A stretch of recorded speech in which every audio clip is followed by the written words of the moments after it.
मैं यहाँ रह नहीं सकता, प्रभु जल्दी उठाओ, जल्दी अपने धाम ले चलो, इस तरह से वह मुझे पुकारे और सांसारिक वस्तुओं में आसक्ति छोड़े, रोटी में, दूध में, घी में, मिठाई में, सब में आसक्ति छोड़े, परिवार में आसक्ति छोड़े। इसलिए प्रभु अपने भक्तों को बिल्कुल निरापद और निरामय जीवन नहीं देते हैं। जितने भी ज़्यादा भक्त लोग हैं प्राय कष्टों में होते हैं। ये प्रभु की कृपा है। प्रभु हमें इस संसार से जल्दी मुक्त करना चाहते हैं, यहाँ से छुड़ाना चाहते हैं। बोल भक्तवत्सल भगवान की जय। इस श्लोक में बोलते हैं कि जो मनीषी लोग हैं, बुद्धि युक्त मनीषी लोग, कर्मज फल का त्याग करके जन्म बंध से विनिर्मुक्त, जन्म बंध विनिर्मुक्ता, जन्म बंधन से मुक्त होकर के पदम गच्छन्ति अनामयम, संधि विच्छेद करेंगे तो पदम गच्छन्ति अनामयम। अनामय का अर्थ मैंने क्या बताया था? निरोग, माने जहाँ किसी भी प्रकार का रोग नहीं है, ऐसा जो पद परमात्मा का धाम, उस धाम में चले जाते हैं। पदम गच्छन्ति अनामयम। इसलिए कर्मज फल में आसक्ति मत रखो। अगला श्लोक, यदा ते मोह कलिलम, यदा ते मोह कलिलम बुद्धिर्व्यतितरिष्यति, बुद्धिर्व्यतितरिष्यति तदा गन्तासि निर्वेदम, तदा गन्तासि निर्वेदम, श्रोतव्यस्य श्रुतस्य च, श्रोतव्यस्य श्रुतस्य च। भगवान अर्जुन से कहते हैं कि जब तुम्हारी बुद्धि इस मोह रूपी कीचड़ से पार हो जाएगी, और तब, क्योंकि अभी तुम संसार के मोह रूपी कीचड़ में फंसे हुए हो, तो मैं कुछ प्रवचन दे दूं, समझा दूं, तो भी तुमको समझ में नहीं आता। लेकिन जब तुम्हारी बुद्धि संसार में मोह रूपी कीचड़ से पार हो जाएगी, तो भूतकाल में सुने हुए विषय और भविष्य काल में सुने हुए विषयों से तुम उन विषयों के द्वारा निर्वेद को प्राप्त हो जाओगे। निर्वेद का अर्थ है विरक्ति, वैराग्य।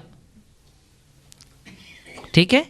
निर्वेद माने निर्वाण, माने वैराग्य से प्राप्त होने वाला धाम। निर्वाण माने वैराग्य होने के कारण प्राप्त होने वाला धाम निर्वाण कहलाता है। और निर्वेद माने वैराग्य। 53वां श्लोक,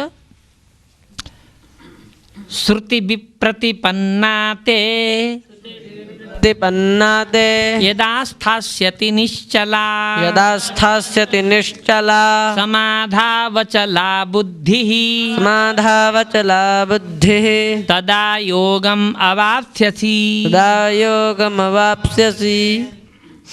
अब कहते हैं जहाँ जहाँ यदा होगा तो वहाँ वहाँ तदा होगा, जहाँ जहाँ यथा आएगा वहाँ वहाँ तथा अवश्य आएगा।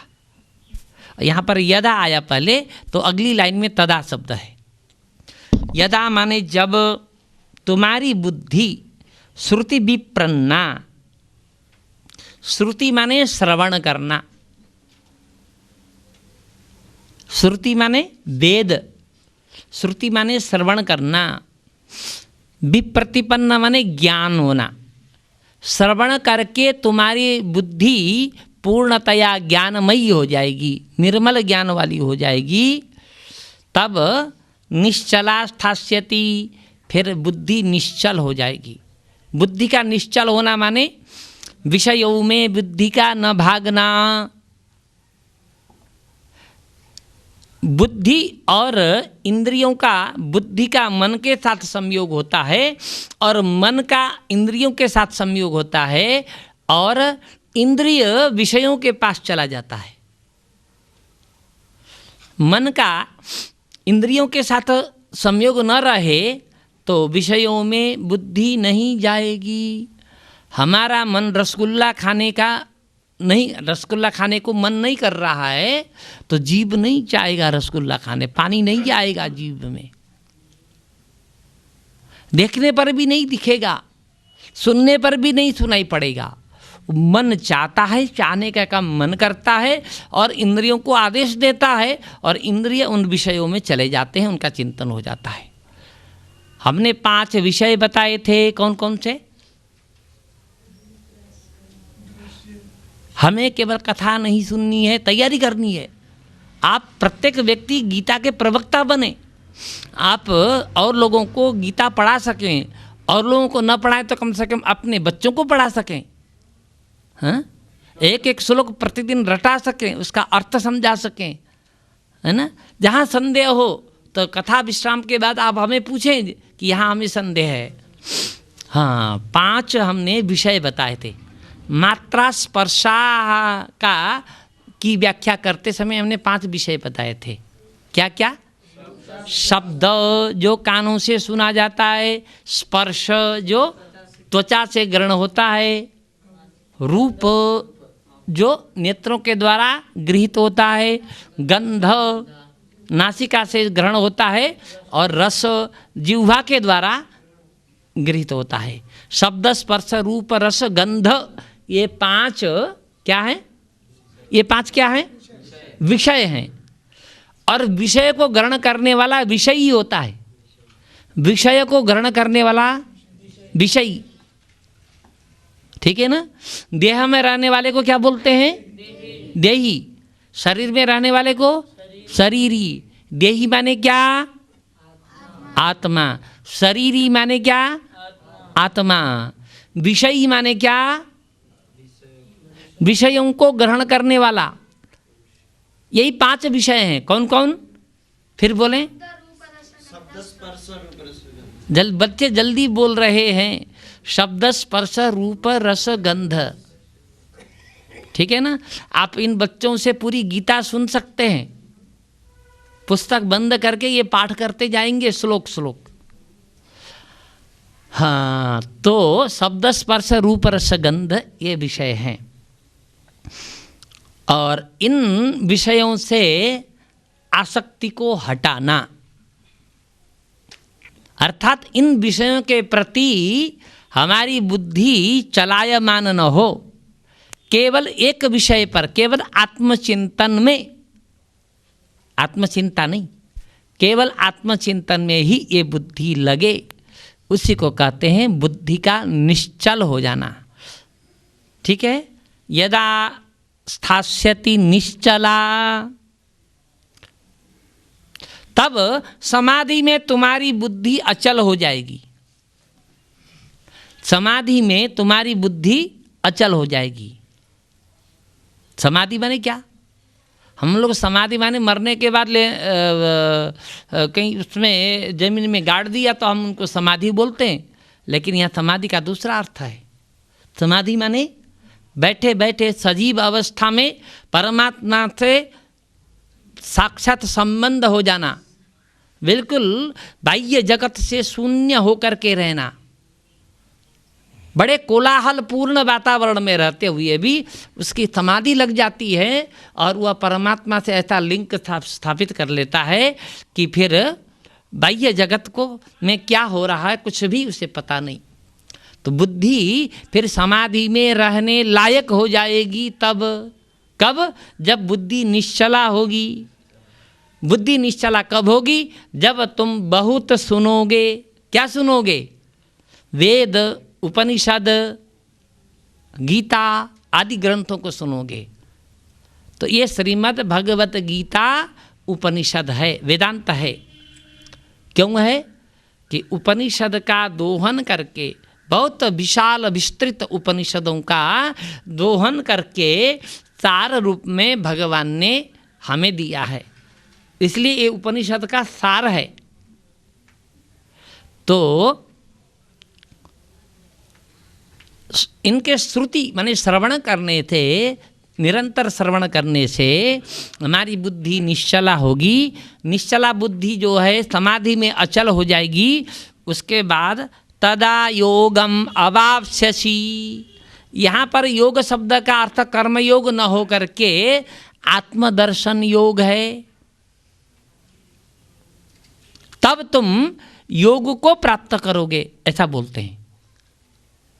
माने जब श्रुति से निरंतर श्रवण करने से तुम्हारी बुद्धि निश्चला हो जाएगी, तो समाधि में निश्चल होकर के रहेगी, तब तुम आत्मदर्शन रूप योग को प्राप्त कर सकोगे। ठीक है ना? फिर आत्मदर्शन करने लगोगे। अगला अब अर्जुन का प्रश्न है। इतना सुनने के बाद अर्जुन ने तो ठान लिया कि अब हमें और सुनना है, बहुत आनंद आ रहा है। युद्ध की भूमि में, युद्ध के बीच में अब अध्यात्म शास्त्र चल रहा है, अब चिंतन प्रश्न उत्तर चल रहे हैं। कब उधर से बाण प्रहार होगा, भयभीत रहने की स्थिति में भी अर्जुन प्रश्न करता है भगवान की वाणी सुनकर के। स्थित प्रज्ञ अगला शब्द है, स्थित प्रज्ञ। याद रखिएगा, स्थित प्रज्ञ है ना। स्थित प्रज्ञ किसको कहते हैं? स्थित प्रज्ञ व्यक्ति कहते हैं। प्रज्ञा माने बुद्धि, जिसकी बुद्धि एक में ही स्थित रह गई है, अनेक विषयों में नहीं भागती, उस व्यक्ति को स्थित प्रज्ञ कहते हैं। ठीक है? स्थित प्रज्ञ की कई परिभाषाएं आगे बताएंगे। याद करिएगा, स्थित प्रज्ञ हमें बनना है। इस शब्द को भी याद रखिएगा। अर्जुन पूछते हैं, स्थित प्रज्ञस्य का भाषा, स्थित प्रज्ञस्य का भाषा, समाधिस्थस्य केवलम, समाधिस्थस्य केशव, स्थितधिः किं प्रभाषेत, स्थितधिः किं प्रभाषेत, समाधिस्थस्य केशव, स्थितधिः किं प्रभाषेत, स्थितधिः किं प्रभाषेत, किमासीत व्रजेत किम, किमासीत व्रजेत किम। देखिए यहाँ एक का, एक किम, अगला भी किम, फिर किम, का, कह, किम, ये सब प्रश्न के शब्द हैं। सामान्यतया पूछने के लिए किम कहते हैं। पुल्लिंग के विषय में पूछा जाए तो कह होता है, और स्त्रीलिंग के विषय में पूछा जाए तो का होता है। ठीक है? केशव यहाँ पर पहला संबोधन है भगवान कृष्ण के प्रति। हे केशव, जो स्थित प्रज्ञ व्यक्ति होता है उसकी भाषा कैसी होती है, वो किस तरह की भाषा बोलता है कि अमुक व्यक्ति स्थित प्रज्ञ है, हम कैसे समझें?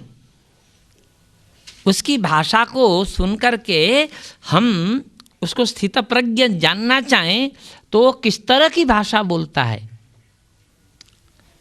जो समाधिस्थ स्थित प्रज्ञ व्यक्ति है उसकी भाषा किस तरह की होती है। स्थितधिः किं प्रभाषेत, क्या क्या भाषण करता है। किम आसीत, कहाँ बैठता है, कैसी जगह बैठता है। कैसी जगह बैठता है माने कैसे कैसे लोगों के बीच में बैठता है, और कहाँ कहाँ वो चला जाता है, कहाँ कहाँ जाता है, माने उसका संग कैसे लोगों के साथ होता है, ये हमें बताइए। भगवान बोलते हैं। अब यहाँ पर इस प्रश्न का उत्तर अनेक श्लोकों से देते हैं। श्री भगवान उवाच, उवाच माने बोला। प्रजहाति यदा कामान्, प्रजहाति यदा कामान्, सर्वान् पार्थ मनोगतान्, सर्वान् पार्थ मनोगतान्, आत्मन्येवात्मना तुष्टः, आत्मन्येवात्मना तुष्टः, स्थितप्रज्ञः तदोच्यते। स्थितप्रज्ञः तदोच्यते। उसको स्थितप्रज्ञ बोलते हैं। भगवान उत्तर दे रहे हैं। किसको? यदा जब शब्द आएगा तो तदा शब्द अवश्य आएगा। पहली लाइन में यदा है और दूसरी लाइन के अंत में तदोच्यते में तदा है। हे पार्थ, मनुष्य जब मन में आए हुए समस्त कामों को, कामनाओं को प्रजाहाति त्याग देता है, माने कोई भी कामना नहीं करता।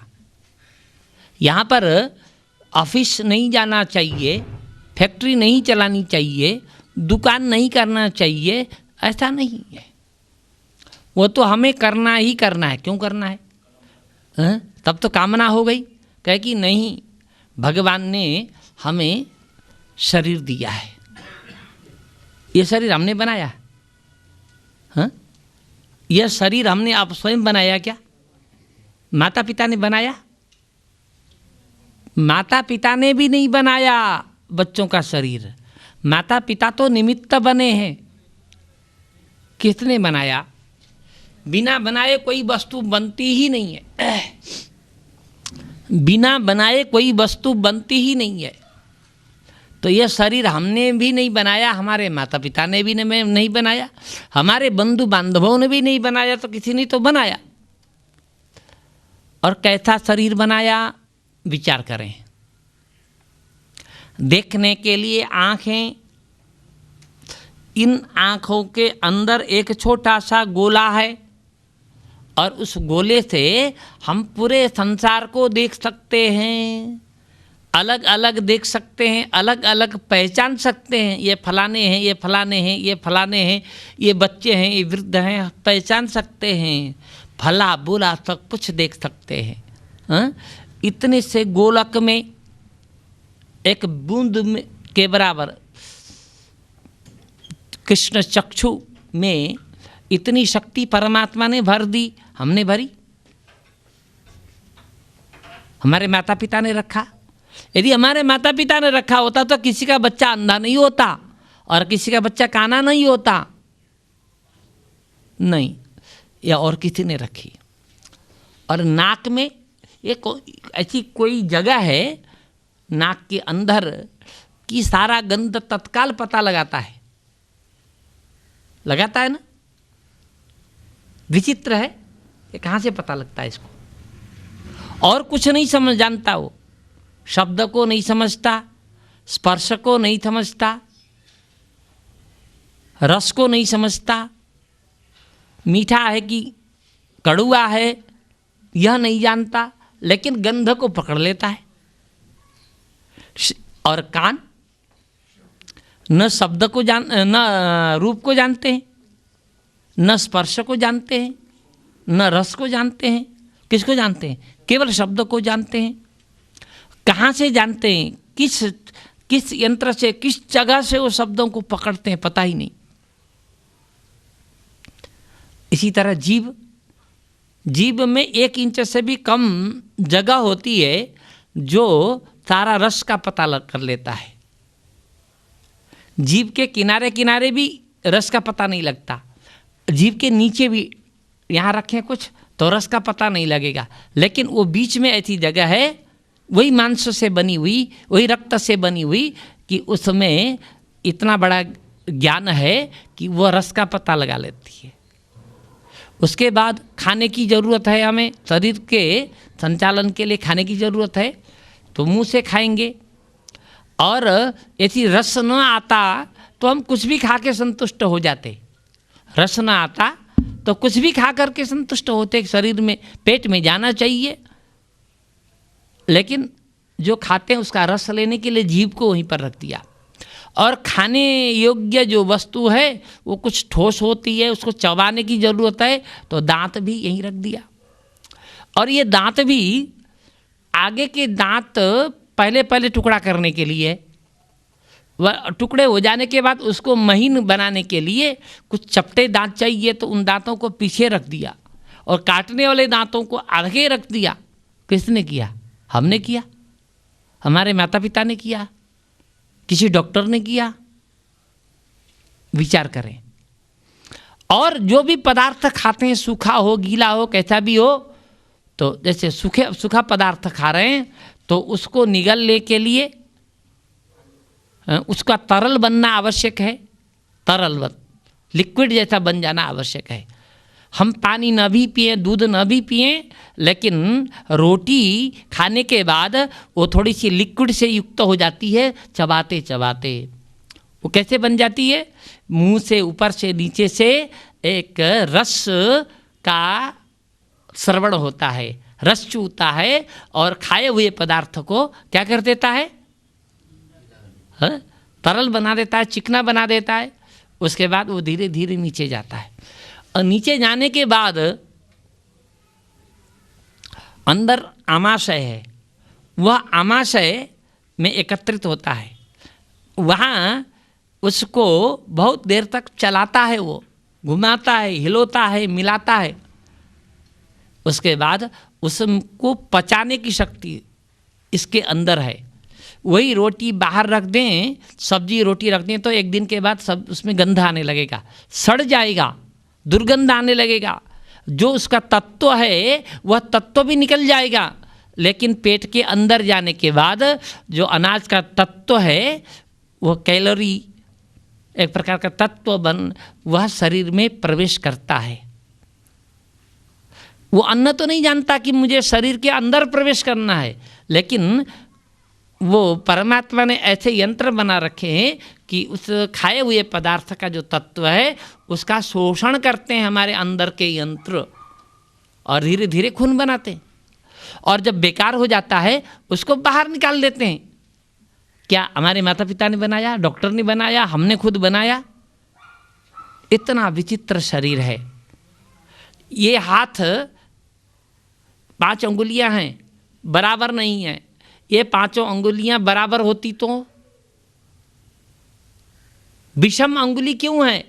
एक यहाँ से है, एक यहाँ से है, कोई छोटी है, कोई बड़ी है, ऐसा क्यों है?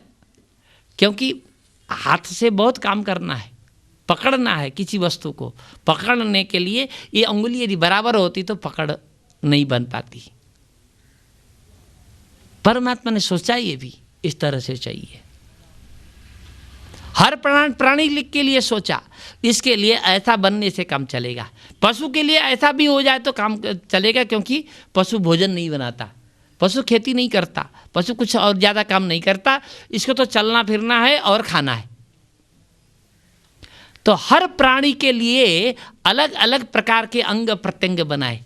ये 5 अंगुली बराबर नहीं की, छोटी बड़ी बनाई। उसके बाद यहाँ से एक मोड़, फिर यहाँ से मोड़, फिर यहाँ से मोड़, फिर यहाँ से मोड़, फिर यहाँ से मोड़, इस तरह से अलग अलग मोड़ दिया। यदि ये मोड़ ना होते तो, अंगुलियाँ होती मोड़ ना होते, ये झुकाव ये मुड़ ना होते तो कैसे काम चलते? तो हम विचार करें इस तरह से पूरे अंग के लिए, शरीर से, सिर से लेकर के नख तक हम चिंतन करें तो लगता है हमारा शरीर बहुत विचित्र है, बहुत विचित्र काम करने वाला है। हर काम करने को ये तत्पर है और तैयार है, समर्थ है। इस तरह का शरीर परमात्मा ने हमें दिया है। तो यह शरीर केवल वैराग्य धारण करने के लिए नहीं है, संसार में आकर के वैराग्य धारण करो और कुछ न करो, इसके लिए नहीं है। सब कुछ करते हुए वैराग्य रहे, अर्थात करो सब लेकिन उसमें आसक्ति न हो, यही वैराग्य है। दुकान भी करो, भजन भी करो, दुकान भी करो, भोजन भी करो, सब कुछ करो, लेकिन उन विषयों में तुम्हारी आसक्ति नहीं होनी चाहिए। आसक्ति होगी तो उनके फल प्राप्त करने की इच्छा होगी, और फल प्राप्ति की इच्छा होगी तो तुम कर्म बंधन से बंध जाओगे। इसलिए करो सब कुछ, लेकिन आसक्ति मत रखो। यही कहते हैं कि सभी मनोगत कामों को, माने आसक्ति को, यहाँ पर काम का अर्थ आसक्ति है।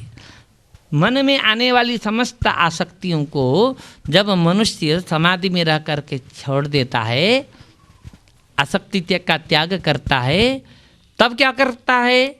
आत्मनि एव आत्मना तुष्ट, अपने से स्वयं तुष्ट हो जाता है।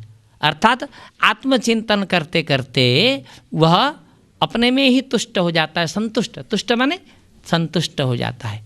आत्मचिंतन से माने सारा काम छोड़ करके केवल आत्मचिंतन करता है, ऐसा नहीं है। काम सब कुछ करता है लेकिन उनमें आसक्ति नहीं होती, उससे संतुष्टि उसको नहीं मिलती, वह संतुष्ट होने के लिए आत्मा का ही चिंतन करता है।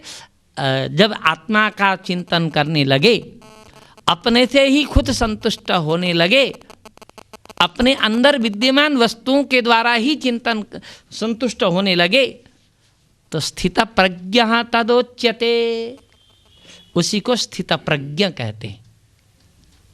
ठीक है, स्थित प्रज्ञ की एक परिभाषा है। ठीक है, हमें स्थित प्रज्ञ बनना है। संसार में कुछ भी हो जाए लेकिन हमारा मन विचलित न हो, ऐसा स्थित प्रज्ञ बनना है। स्थित प्रज्ञ की दूसरी परिभाषा बताते हैं, दुखेषु अनुद्विग्न मनाः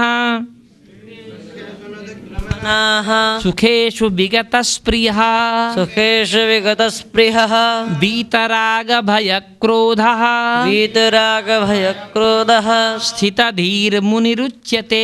स्थितधीर्मुनिरुच्यते। यहाँ पर स्थित प्रज्ञ की जगह पर स्थितधि शब्द का प्रयोग किया है। स्थितधि शब्द का अर्थ भी स्थित प्रज्ञ ही है। ठीक है, दुखेषु अनुद्विग्न मना, दुख होने पर उद्विग्न न रहने वाला, दुख आने पर उद्विग्न न रहने वाला। और सुखेषु विगत स्पृहः, सुख प्राप्त होने पर या सुख के विषय में बहुत स्पृहा न करने वाला। स्पृहा माने चाहत, सुख के प्रति बहुत चाहत न रखने वाला। वीत राग भय क्रोधा, वीत माने निकलना, राग भय और क्रोध जिससे निकल चुके हैं। जब व्यक्ति इस तरह से समझ लेगा तो किससे क्रोध करेगा? मैं आत्मा हूँ, मैं शरीर नहीं हूँ, जो भी खाते हैं पीते हैं ये शरीर करता है, मैं नहीं खाता, खाने का फल मुझे नहीं मिलता, खाने से शरीर पुष्ट होता है। आत्मा तो जिस रूप में आया था, माँ के कोख में शरीर में प्रवेश करते समय जितना बड़ा प्रविष्ट हुआ था, मरते दिन तक उतना ही बड़ा है। अन्न खा करके उस आत्मा को पुष्ट नहीं बनना है। तो मैं जो हूँ, मैं कहने वाला आत्मा, तो जो खाना जो है ये शरीर के लिए है। जो भी हम सुविधा के साधन एकत्रित करते हैं वो शरीर के लिए है, मेरे लिए नहीं। तब इस तरह का भाव हो जाए, मैं शरीर से पूर्णतया पृथक हूँ, इस तरह का भाव आ जाए तो वीतराग भय क्रोध हो जाता है। वीत माने निकल जाना, समाप्त हो जाना, राग भय क्रोधों का समाप्त हो जाना। ठीक है, वीतराग भय क्रोध, ये तीन चीजें बताई। दुख में अनुद्विग्न, उद्विग्न न रहना, उद्विग्न माने विचलित होना, अनुद्विग्न माने विचलित न होना, दुख आने पर विचलित न होना, सुख के विषय में बहुत चाहत न होना, राग क्रोध भय से मुक्त हो जाना, ऐसा व्यक्ति स्थितधि कहलाता है। स्थितधि माने स्थित प्रज्ञ। हम स्थित प्रज्ञ के विषय में ही बता रहे हैं। अर्जुन का प्रश्न स्थित प्रज्ञ के विषय में था। वो बोलता क्या है, रहता क्या है, जाता क्या है, यही प्रश्न था। और फिर अगली परिभाषा स्थित प्रज्ञ की परिभाषा बताते हैं, उसका स्वरूप बताते हैं। यह सर्वत्रानभिस्नेहः सर्वत्रानभिस्नेहः तत्तत् प्राप्य शुभाशुभम् तत्तत्प्राप्य शुभाशुभम् नाभिनन्दति न द्वेष्टि नाभिनन्दति न द्वेष्टि तस्य प्रज्ञा प्रतिष्ठिता। तस्य प्रज्ञा प्रतिष्ठिता। यहाँ पर स्थित प्रज्ञ शब्द का प्रयोग तो नहीं किया, किंतु तस्य प्रज्ञा प्रतिष्ठिता लिखा। प्रज्ञा प्रतिष्ठिता का अर्थ भी वही है, उसकी प्रज्ञा प्रतिष्ठिता माने उसकी प्रज्ञा प्रतिष्ठित हो जाती है, माने स्थित हो जाती है, माने वो भी स्थित प्रज्ञ ही है। जिसकी प्रज्ञा प्रतिष्ठित, प्रज्ञा माने बुद्धि, विशेष प्रकार की बुद्धि को प्रज्ञा कहते हैं। जिसकी बुद्धि स्थित हो जाए उसको स्थित प्रज्ञा प्रतिष्ठिता बोलते हैं। और जो स्थित प्रज्ञा प्रतिष्ठिता है वही स्थित प्रज्ञा है। हम किस शब्द की व्याख्या कर रहे हैं? स्थित प्रज्ञा, ठीक है ना? स्थित प्रज्ञ, हमको सबको स्थित प्रज्ञ बनना है। हाँ?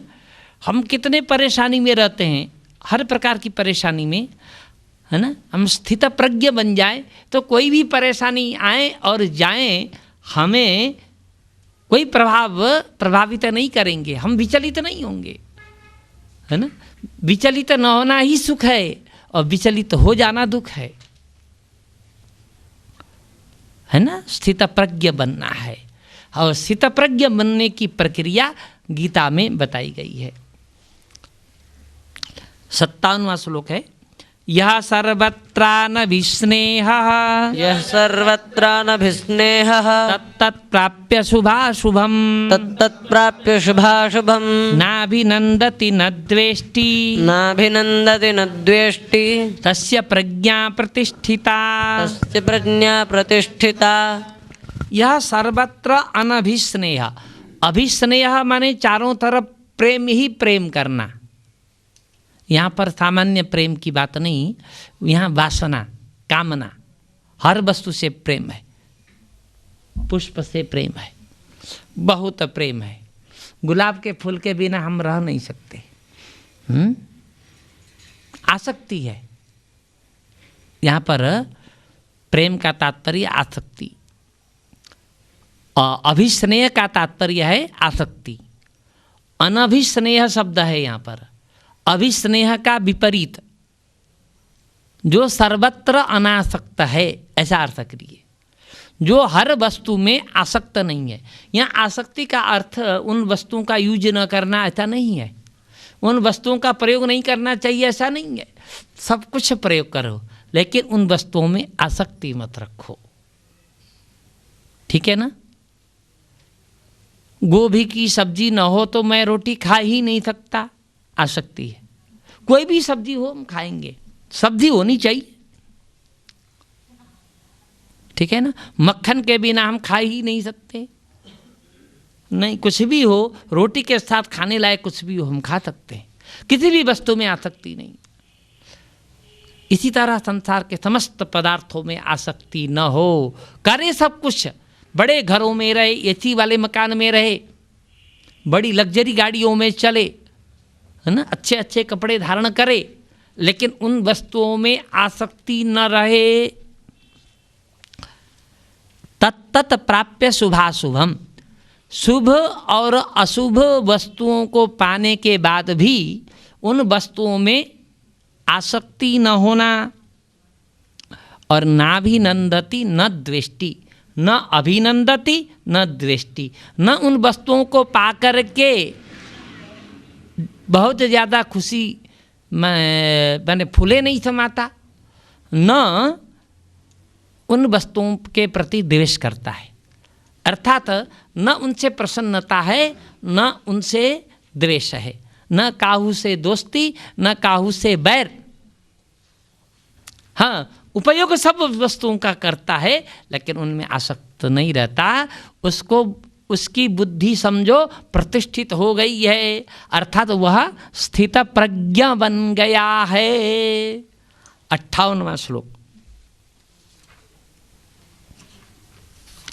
यदा संहरते चायं यदा संहरते चायं कूर्मोऽङ्गानीव सर्वशः कूर्मोऽङ्गानीव सर्वशः इन्द्रियाणीन्द्रियार्थेभ्यः इन्द्रियाणीन्द्रियार्थेभ्यः तस्य प्रज्ञा प्रतिष्ठिता। तस्य प्रज्ञा प्रतिष्ठिता।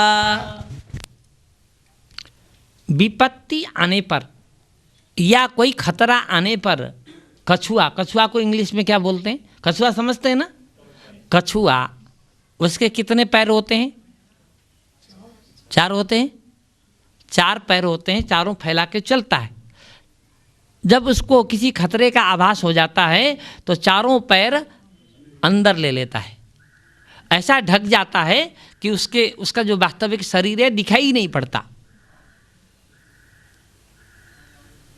ठीक उसी तरह से जो व्यक्ति इंद्रियों के अर्थों से इंद्रियों को खींच ले, इंद्रियों के अर्थों से इंद्रियों को खींच ले, उसको उसकी प्रज्ञा प्रतिष्ठित है, अर्थात वह स्थित प्रज्ञ है। इंद्रिय और इंद्रियार्थ नए शब्द आए। इंद्रिय हमारे कितने हैं? 5। इंद्रिय 11 हैं, ठीक है ना। 5 ज्ञानेंद्रिय हैं, 5 कर्म करने वाले इंद्रिय हैं, उनको कोई ज्ञान नहीं। हाथ ये भी इंद्रिय है, लेकिन इस हाथ को रोटी कैसी है पता नहीं है। इस हाथ को रोटी कैसी है पता नहीं, ठीक है ना। स्वादिष्ट है कि नहीं है, लंबी है कि चौड़ी है कि गोली है कि कैसी है पता नहीं इन हाथों को है। वो तो आंख से देख करके मन पता कर लेता है, ये ज्ञान नहीं करता किसी भी प्रकार का। पैर है, ये भी ज्ञान नहीं करते। तो 5 इंद्रिय ज्ञान करते हैं, ठीक है ना, 5 विषयों का ज्ञान करते हैं। तो इंद्रियों के द्वारा जिस वस्तु की प्राप्ति होती है, जिस वस्तु का ग्रहण होता है, उसको इंद्रियार्थ बोलते हैं। क्या बोलते हैं? इंद्रियार्थ। इंद्रिय और इंद्रियार्थ, ये इंद्रिय है, श्रवण इंद्रिय है, और इसका अर्थ क्या है? अर्थ माने पदार्थ। इंद्रियों के द्वारा ग्रहण किया जाने वाला पदार्थ इंद्रियार्थ कहलाता है। इंद्रियार्थ, ठीक है। शब्द जो है वह श्रवण इंद्रिय का अर्थ है। तो मनुष्य सभी पदार्थों से, इंद्रियों के द्वारा ग्रहण किए जाने वाले सभी पदार्थों से इंद्रियों को खींच ले, बटोर ले। हाँ, शरीर धारण करने के लिए जरूर खाए, शरीर धारण करने के लिए जरूर खाए, लेकिन अन्य तरीके से न खाए। स्वाद है इसलिए न खाए। तो जब मनुष्य इसी तरह से सभी इंद्रियों के विषयों से इंद्रियों को कछुए की तरह हटा लेता है, अर्थात किसी को कोई शराब पीने का आदी था और शराब छोड़ दिया, शराब छोड़ने के बाद भी मन को नहीं हटा पाया, बार बार उधर मन जाता है। बगल में कोई शराब पी रहा है तो बार बार उस बोतल में और उस आदमी के प्रति दृष्टि जाती रहती है। इंद्रियों को तो रोक लिया है, लेकिन उधर उसकी दृष्टि जाती रहती है। इसी तरह अखाद्य